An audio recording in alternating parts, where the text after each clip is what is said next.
السلام عليكم ورحمة الله وبركاته. ازيكم عاملين ايه؟ النهاردة يوم جديد وتوقعات جديدة. والتوقعات بتاعت النهاردة هي اليوم الحد 14/4. عشان ما اطولش عليكم خلينا الاول ندخل على الدوري الانجليزي. في 3 ماتشات النهاردة. اول ماتش ليفربول وكريستال بالاس. هنختار فوز ليفربول.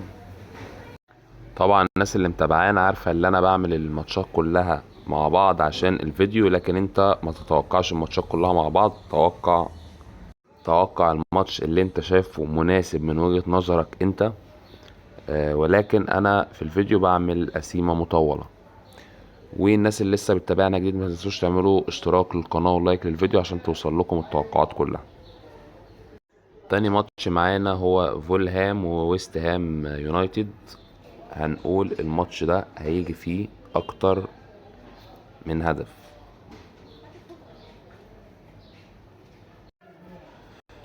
تالت ماتش معانا هو ارسنال واستون فيلا. هنقول فوز ارسنال.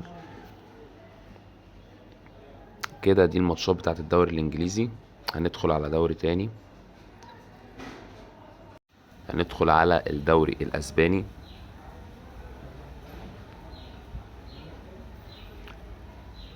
اول ماتش معانا هو اشبيلية ولاس بالماس. هنختار فوز اشبيلية. ولو عايز تأمن نفسك اختار الماتش ده فوز او تعادل اشبيلية. الماتش التاني غرناطة واليفز. مش هتوقع الماتش ده. ما فضلش اللي انا اختاره يعني.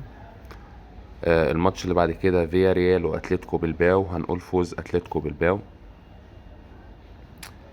الماتش اللي بعد كده الميريا وريال سويداد. هنقول فوز ريال سويداد.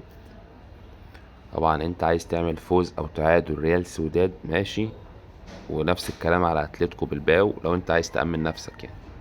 بس هي الماتشات دي تخلص فوز. هندخل بعد كده على الدوري الايطالي. والدوري الايطالي ده يا جماعه اي حد بيتوقع ماتشات في الدوري الايطالي يتوقعها بحذر، يتوقعها لان الدوري الايطالي ملوش كبير يعني ممكن تلاقي فرقه اخر الجدول بتكسب فريق متصدر الجدول. فالتوقع يكون بحذر، لان انت لو عامل قسيمه مطوله اكتر حاجه بتخسرك هي الدوري الايطالي. يعني ماتش نابولي وفروزيتي دي ممكن نتوقع فوز او تعادل نابولي، بس انا مش هحطه. الماتش التاني الميلان. ماتش الميلان هنقول فوز او تعادل الميلان، او فرصة مزدوجة نختار فوز او تعادل الميلان. وماتش روما نفس الكلام، هنختار فوز او تعادل روما. يعني لو فاز او تعادل انت كده تكسب.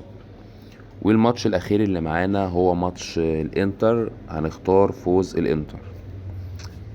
يبقى احنا معانا كده توقعنا 9 ماتشات. الريت بتاعهم لو في قسيمة مطولة هيكون 24.